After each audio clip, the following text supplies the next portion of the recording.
Welcome to this month's Ask an Editor. This month, we're going to be just answering questions that we've received from regular Ask an Editor attendees over the course of the year. My name is Eva Barrows, and I have my own business called Eva Barrows Editing and Writing Services, and I do developmental editing for fiction and nonfiction books. I'm a publication manager for newsletters, and I do content writing and editing for blogs, articles, and websites. And my name is Lila, and I have LaBine Editorial. I do line editing and copy editing for fiction. I proofread and edit screenplays, and I do beta reading for specific fiction genres. What makes a quality story? So, from a developmental editor standpoint, a quality story um, starts with everything on the page has a purpose. There's a purpose for being there. And then the characters interact and grow when the plot happens. The story fully transports readers into the fictional world by using sensory detail and creating empathy for the characters. And the reader enjoys spending time with your characters and relates to them by getting into their heads and witnessing them in action on the page. And from a line editor or copy editor's perspective, a quality story is easy to read, it's entertaining, there's no unnecessary repetition, no awkward sentences that make me have to reread them to understand. There's strong verbs. There's no glaring inconsistencies that make me like stop and think, wait a minute, that's not what their hair color was before. Um, there's consistent capitalization and spelling. Accents and stutters in dialogue aren't overdone, so it's easy for me to read. And the point of view is consistent. So any switches between point of view are done between scenes and not within them. And then dialogue and action beats are tailored to each character's personality. So basically, just easy to read. You want it to be easy to read. So I'm focused on kind of like the reader's experience. We got a question while we were talking here. It's what is the difference between a developmental and line editor? So a developmental editor looks at the structure of a story or a nonfiction work.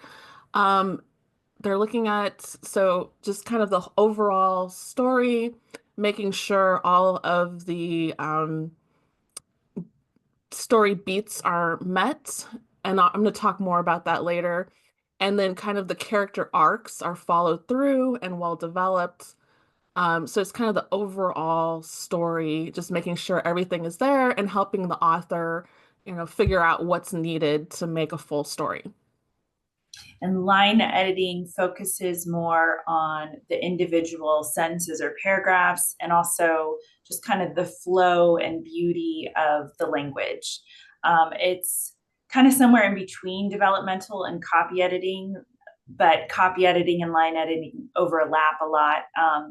Yeah, basically it's more specific, it's more into the details instead of the overall story. Great. And so, what is the importance of adhering to a genre? So, this is something that a developmental editor is going to help the author with.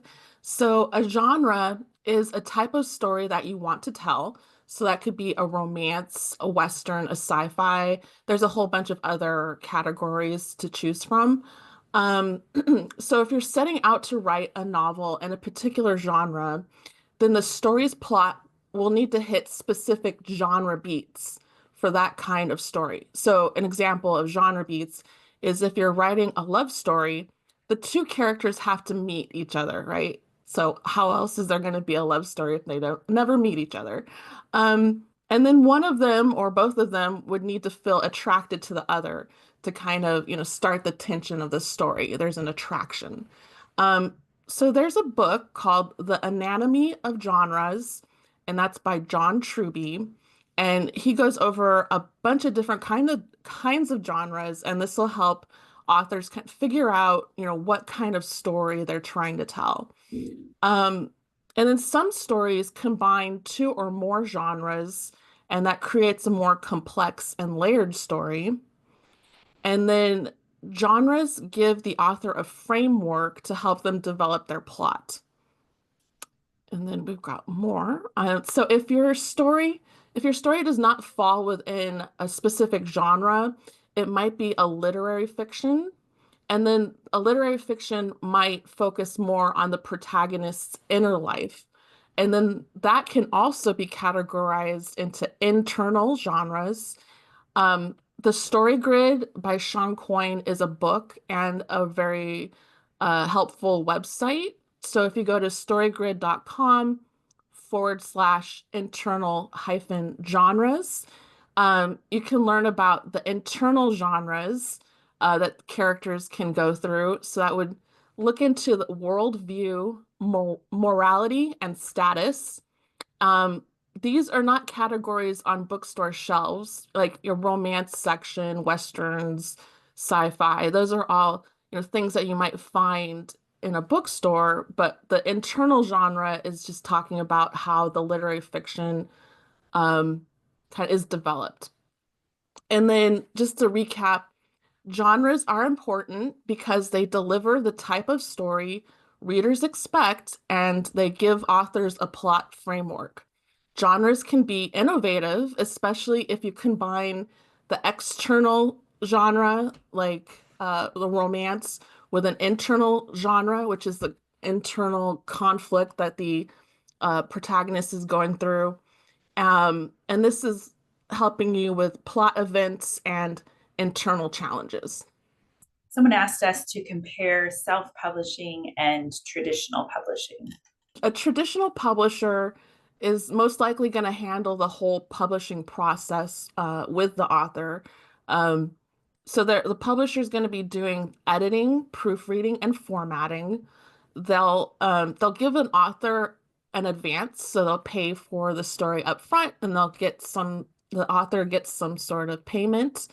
And then after that payment is made back by the book sales, the author would receive royalties. And then an author needs to have an agent to get most traditional publishers, unless you're going with a small press. Um, the traditional publisher provides some marketing guidance, and the type of distribution they do for the book is usually a print run. So they'll, it'll make 10,000 copies and then get those out to bookstores. And then for self-publishing, the author handles everything. So you're in charge of everything. You might hire people like editors, cover designers, formatters, a proofreader, but it's all coordinated by you. And so you are in charge of quality control. You're the project manager for the book. You do receive royalties minus whatever you get paid what your book costs minus what you have spent on all, hiring the people who are helping you and minus whatever the platform takes that you're selling your book on, unless you're selling directly. And then you pay for all the help. You don't need an agent because you're doing all your own stuff, and you do all the marketing, all the promotion. And then distribution is on demand. So books are printed as people order them for the most part. And then there's some overlap between the two. So um, authors have the choice of publishing soft cover books or hardback books, um, doing an ebook or an audiobook. So uh, if you're self-publishing, these are all still options for you. Um, and then just in both cases, the author really does most of the book marketing. You might get some help from your publisher, but of a lot of it's on you. And especially if you want it to be, a real big success, that you need to kind of be the engine behind that. Um, and then the author would be setting up their own events to promote their book at bookstores and libraries and such. How do I assess whether my language is too direct or too dull to interest readers? So for fiction, you might be being too direct if you're prioritizing telling over showing in spots where it really would make better sense to show. You're just telling, or you're dumping, and you're just throwing. Sometimes I read, I get manuscripts and I read them, and the first chapter is basically just an info dump of the backstory of all the characters, and that's not really helpful or entertaining, right? So that's like too direct. Also, if you have a theme or a message you're trying to get across within your story, and you're just kind of like making it so obvious, and you're just kind of preaching, even within the story, then that is kind of too direct. Too dull, maybe all your characters speak the exact same way. They don't really have their own personalities. You're using weak verbs. You're overusing action beats, or the ones you are using are just the same ones over and over. Like your characters are always, arching their eyebrows always. And then your sentence structure is repetitive. So for fiction, what you can do is just kind of let the story speak for itself. Include the theme or message in the story's events, in the character's actions, and through symbols, but just not so forcefully. So if there's a symbol for your theme or message or whatever you're trying to say in your story, you don't want it to like be constantly popping up, but it should pop up a few times. And then weave backstory into exposition, dialogue, internal monologue, and character behavior as it would naturally come up. So if two characters are talking, they're not going to be telling each other things that they both already know. That would be kind of like obvious info dumping. But if it's just little mentions here and there, then the reader can just naturally pick up the backstory in that way. So you want to give your readers credit for being able to pick things up. You don't always need to just shove it in their face. And then give each character their own personality. So they should have their own unique mannerisms, their own way of speaking, and their own way of reacting to things that happen to them. For nonfiction, if you're using a really aggressive tone, part of that is just author style, but I think there probably is a too much for some people. And then you're not giving any anecdotes or examples. You're just straight up giving whatever you're trying to convince your reader of. And you're not addressing any opposing arguments or considering other points of view. That would be too direct. Too dull might be an inappropriate amount of jargon. So maybe you're writing for beginner gardeners. I always use this example, but if you're writing for beginner gardeners and you're using a bunch of like soil terminology, or that those people probably don't know yet without defining it, or providing examples, then that could be really dull for them. They're not going to understand it and they're not going to enjoy it. And then repetitive sentence structure, same with fiction, and convoluted and rambling sentences. So make sure your sentences are clear and concise. If your target audience is at a beginner level for the topic you're writing on, make sure you're defining vocabulary, or cutting out most jargon altogether and just like speaking in normal language. And then provide relevant stories to illustrate your message, and try to avoid using a lot of absolutes like always, never, completely. That will help not be so direct.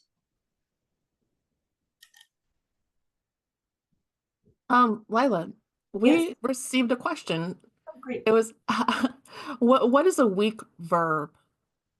Oh, okay. So I often think of it just not being specific. So it's very general. So like he walked across the room, when maybe sometimes you can put some emotion in there, like not like he walked quickly across the room, but you can use a word like rushed or marched, or you have to be careful. You don't want to do it. You don't want to overdo it. But weak verbs are just where they're very general and they're not yeah, they're just not specific and they don't really give you any information because walk can mean so many things. Or even just to take something, it could be grabbed, snatched, or, I don't know. I'm trying to think of Mhm. without using adverbs, but yeah, so just think specific, really. And then also, if you try to use more active rather than passive, so like instead of her pencil was taken, it could be more like he grabbed her pencil, stuff like that. I hope that makes sense. Yeah, nice. So, how do you select the right story structure for your book? So, a lot of thought will go into this, but the first thing you can think about is who's telling the story. Um, so you might have one single narrator that's telling the story. You might have two or more main characters, and you can interweave their scenes together to create a braided or woven narrative. Or you could take short stories and build them into a larger story, and you think about how those stories build upon each other. And then if we're talking about the, single narrator, then you have the choice of point of view. Like, is it going to be told in the first person or third person? Um, and then we can move on. So out of the order of your narrative can also, kind of add style to your structure. So you can do chronological, which is just kind of, one thing happens and the next and the next. Or you could do out of sequence, where, you could use flashback to kind of pull up, what happened before the main story started. And this could mimic memory. And then you could have thoughts and projections about what might happen in the future. And then you could also use a mixture of both.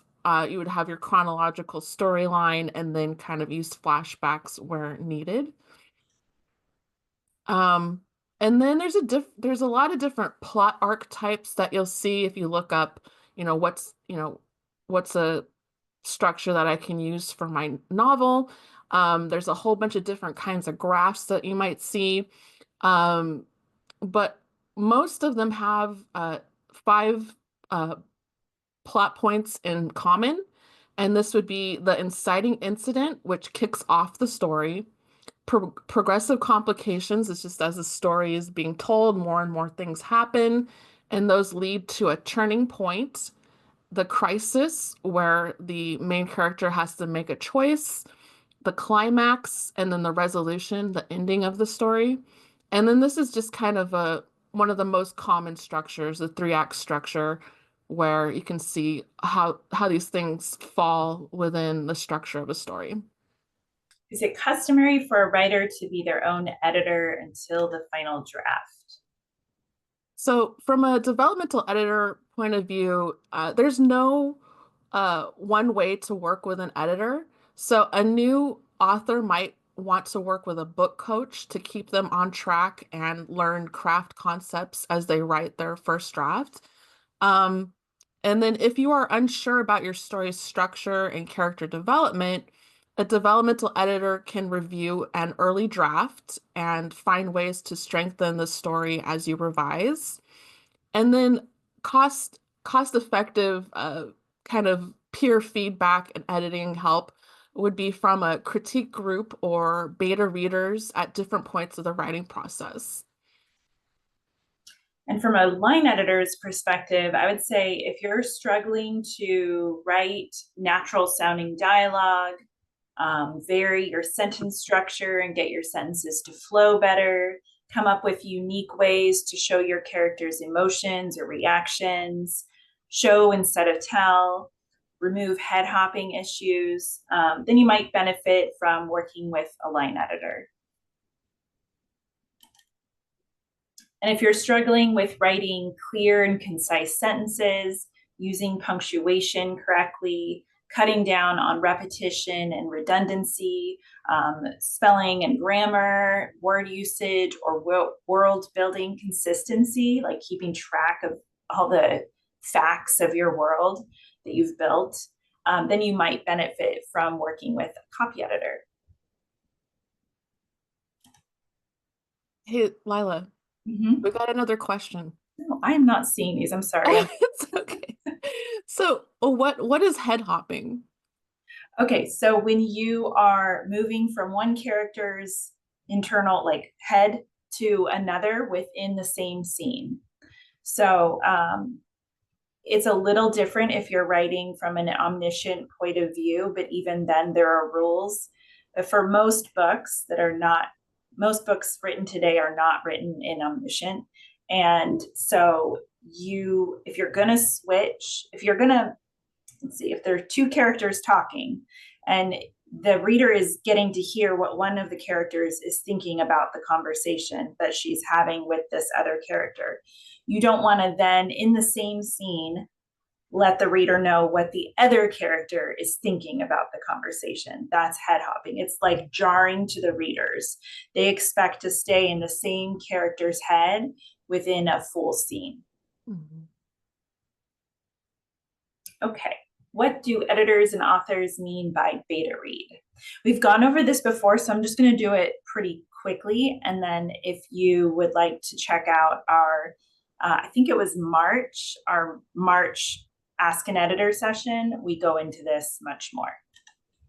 But basically, beta reading is when someone who fits into your ideal audience reads a later draft of your manuscript and gives you feedback from a reader's perspective. They're basically telling you what they liked and didn't like about your story and why. And it's helpful because you're hearing from your target audience. So, exactly the kind of person you want to enjoy your book, you're hearing from that person, or at least one of that group. And it gives you insight into how your ideal reader would experience your writing. Oh yeah, okay, so there. Yes, March 2024, our session then was get the feedback you need, beta readers versus critique groups. And I go into beta reading more in depth there. And then I also have a video on my own YouTube channel called Working with Beta Readers to Strengthen Your Story. How much detail should I include when developing my story's plot? So this is kind of the when you're starting out and you're, trying to figure out how you're going to tell your story. A lot of thinking and preliminary writing goes into turning your idea into a full story plot. It's very helpful to know the end of your story so you can plot backwards. So, fortunately, I'm working on a novel and I know what my ending is going to be.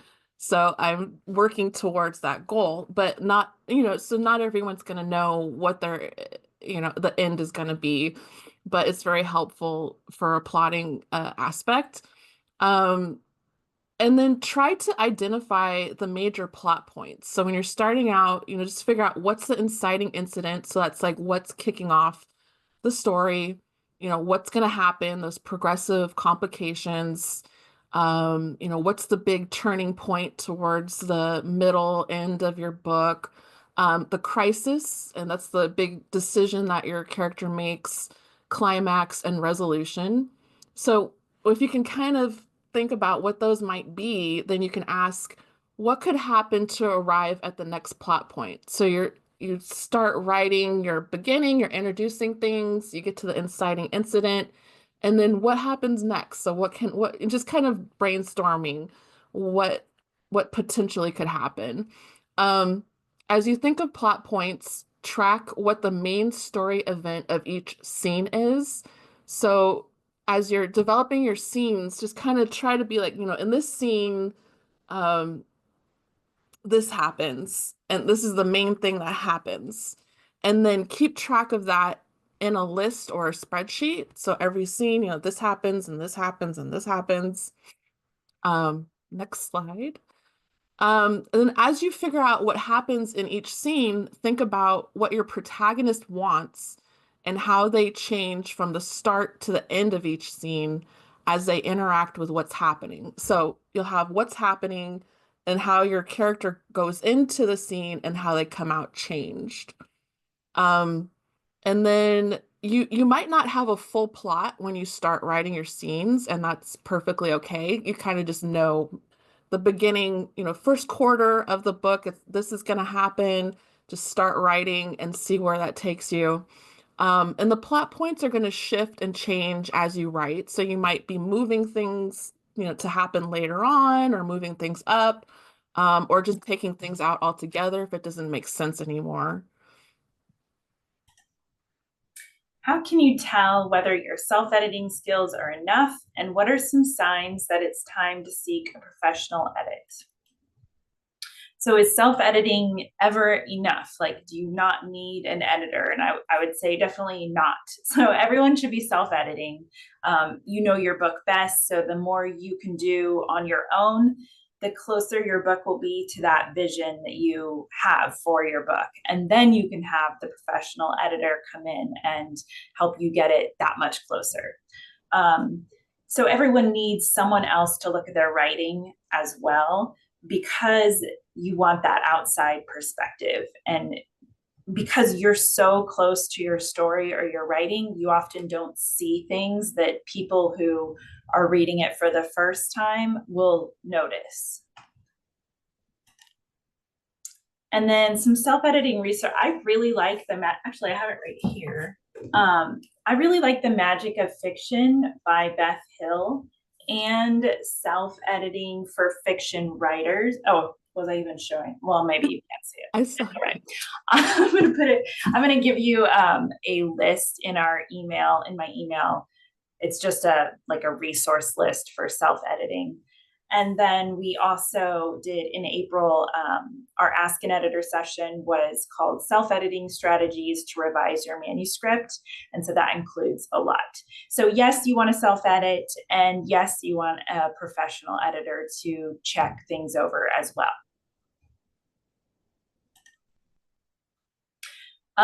When is it time to seek a professional edit? When you feel as though you've exhausted all your self-editing resources, when you feel like you've done all you can and now you need some outside perspective. And yeah, when you don't know where to go or what to do next.